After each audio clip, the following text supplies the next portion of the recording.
Kyle Guy ficha por el Joventut de Badalona y en este vídeo analizamos si es una oportunidad perdida por parte del Real Madrid. ¡Arrancamos!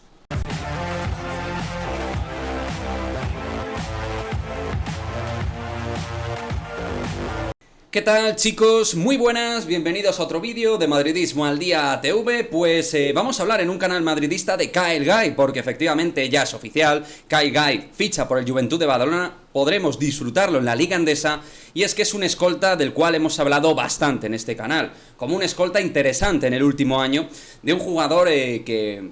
cumple con una serie de requisitos que entendíamos por aquel entonces que podían venir que ni pintado al Real Madrid, y de hecho algún medio de comunicación por aquel entonces lo vinculó en modo interés con el conjunto madridista. ¿Es una oportunidad perdida el no fichaje de Kyle Guy, confirmándose que ha dejado la NBA por jugar en un equipo que va a tener aspiraciones Eurocup? ¿Es una opción que hubiera tenido el Real Madrid de cara a tener por fin lo que es el sustituto de J.C. Carroll? Pues lo vamos a analizar y realmente creo que en este tipo de análisis,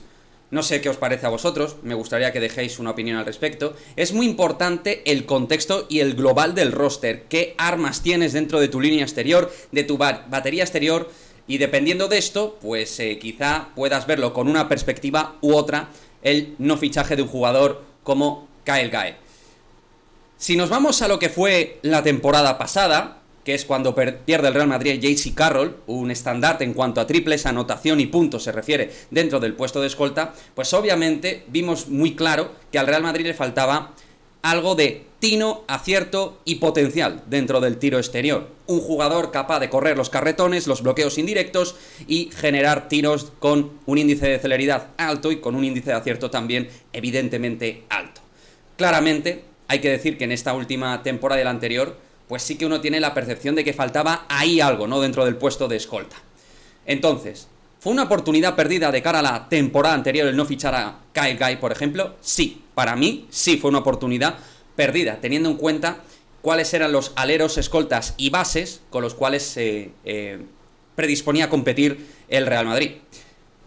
También cabe decir que al final el nivel competitivo que ha atesorado el Real Madrid le ha servido para estar en la final de la Euroliga y ganar la Liga Endesa, con todos los problemas que ya comentamos que ha habido esta temporada, con Pablo Lasso, con los jugadores, pues con todo tipo de cuestiones de por medio, a nivel de salud del entrenador, como digo, problemas de química de vestuario, temas de disciplina y tal, y el Real Madrid lo sacó de manera brillante hacia adelante, gracias a la labor al final de todos, de los jugadores y del staff técnico. Y a día de hoy, ¿es una gran pérdida que el Real Madrid no ficha un jugador como Kyle Guy? Pues creo que el contexto de la temporada anterior con este no tiene mucho que ver. ¿Por qué? Porque es verdad, no tenemos a un escolta específico, tampoco en Europa sobran este perfil de jugadores, aunque los hay, si haces scouting y detallas en las distintas ligas europeas, los hay en la NCAA, los hay también en la NBA, pero no es, digamos, súper prolífico este perfil de, escolta pequeñito con cuerpo de base, pero que sobre todo destaca a la hora de no tanto generar juego y construir el juego para el equipo, sino sobre todo para finalizarlo y lanzar desde fuera, que es lo que sobre todo sabe hacer el bueno de Kyle Guy. Yo creo que este año el Real Madrid va a necesitar menos este perfil de jugador cuando fichas a dos tíos que no tienen nada que ver por perfil a Kyle Guy, pero dos tíos del talento y la capacidad de puntos que tienen Mario Hezonja y Zanan Musa. Sí, me diréis, Quique, es que no tienen nada que ver Kyle Guy con estos. Ya, pero es que estás añadiendo dos jugadores que vienen a priori para sumar muchos minutos importantes por la calidad que tienen, y es que suman unas medias de puntos muy importantes, y desde fuera te pueden hacer mucho daño, sobre todo Zanan Musa, que me parece un tirador más estable que Mario Hezonja, aunque Mario Hezonja cuando entra en modo microondas también es un jugador pues que te puede anotar 2 o 3 triples consecutivos y apañarte el partido.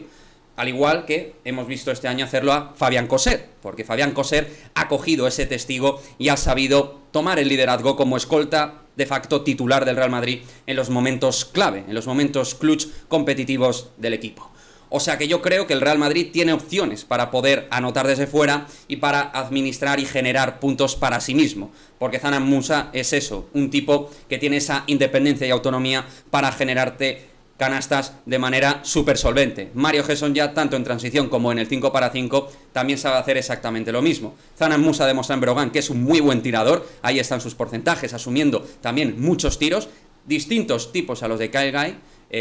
distintos tipos de tiros a los de Kyle Guy, quería decir, pero que también puede salirte de un bloqueo y tirar perfectamente de 3. Es decir, no es algo que no pueda hacer Zanan Musa, y no es algo que no pueda hacer Fabián Coser, y no es algo que no pueda hacer ni mucho menos Mario Hesson, ya que le he visto salir de montón de situaciones en círculo y carretones del 5 para poder tirar de 3 perfectamente. O sea que este año para mí no es una oportunidad perdida, aunque sí que os diría que viendo que tenemos cierto nivel de veteranos en el puesto de 2, como Sergio Llull, Fabián Coser o Rudy Fernández, habrá que estar atentos a un jugador como Kyle Guy. Eso está claro, porque yo creo que es un tío que puede hacer muy buenas cifras y números. Juventud creo que es uno de los 2-3 favoritos para ganar la segunda máxima competición continental, está fichando muy bien el conjunto de Carlas Durán, y luego, pues lo dicho, a mí es un jugador que cuando sonó para el Real Madrid empecé a hacer scouting de él y me gustaba mucho, o sea que evidentemente la calidad la tiene solo 24 años y tiene mucho básquet por delante para demostrar. No ha tenido la oportunidad prácticamente, ha tenido unos 8 o 9 minutos en Miami Heat, si no me equivoco, en su última temporada, pero siendo un jugador absolutamente testimonial y los sistemas sin pasar por él ni tener minutos de relevancia, es decir, siendo un jugador totalmente secundario en la mejor liga del mundo. ¿Destacará en la segunda mejor liga doméstica del mundo, que para mí es la Liga CB? Pues tiene posibilidades de hacerlo, porque talento innato y calidad para anotar tiene, es un enchufador de manual. Pero el Real Madrid ahora mismo ya tiene muy copado todo lo que es el puesto de 2 y sobre todo de alero, y con los aleros que ha fichado tiene puntos para conseguir de múltiples formas. Creo que, lo dicho, entre lo que teníamos el año pasado, más 2 tíos que te pueden enchufar por fuera, como son Zanan Musa y Mario Hesson, ya no lo considero tal pérdida. Sí que en cambio, esta última temporada un jugador como Kyle Guy sin este tipo de fichajes creo que sí hubiera sido altamente necesario para el Real Madrid. Sin estar JC Carroll, Kyle Guy pues te podía haber hecho ese tipo de labor a otro nivel. No es cuestión de compararlos, pero por ADN y estilo de juego tienen algunas similitudes. En fin, chicos, dejadme vuestro comentario, como siempre, me gustaría que opinéis aquí respecto a si hubierais fichado a Kyle Guy este año, en algún contexto o circunstancia, si pensáis que es una oportunidad perdida, si entendéis que hubiera habido mejores opciones, si entendéis que el Real Madrid no necesita ahora mismo un escolta tirador puro como es Kyle Guy, lo que sea, me lo dejáis aquí y nos vemos en el próximo vídeo. Chao, chao.